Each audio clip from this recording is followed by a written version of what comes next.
bir ər arvad mənə müraciət elədilər. Bunlar boşanma ərəfəsindədirlər. İndi gülməli də olsa, bunlar boşanma ərəfəsindədirlər.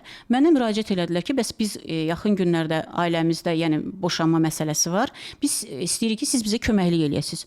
Mən bunlara baxdım. Mən dedim ki, mən psixoloq deyiləm axı. Mən sırf nəfəslə işləyirəm. Mənə söylədilər ki, bu sahəni tam maariflənmişik.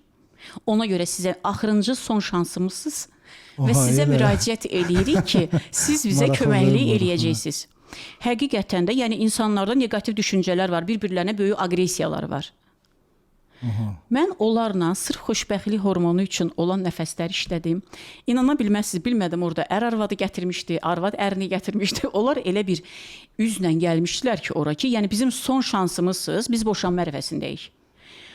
Dərs bitdikdən sonra, yəni məşğələ bitdikdən sonra onların üzərində bir dənə ifadə var idi. İnana bilməzsiniz, onların üzərində bir dənə ifadə var idi və onlar davamlı şəkildə gəldilər.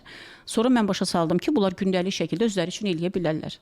Bu yaxınlarda mənə bir təşəkkür mesajı göndərdilər ki, çox sağ olun, sizə çox böyük təşəkkürümüzü bildiririk ki, yəni siz bizim ailəmizi qorudunuz. Yəni biz ailəmiz dağılmadı, bizim sadəcə düşüncəmizi dəyişmək lazım idi.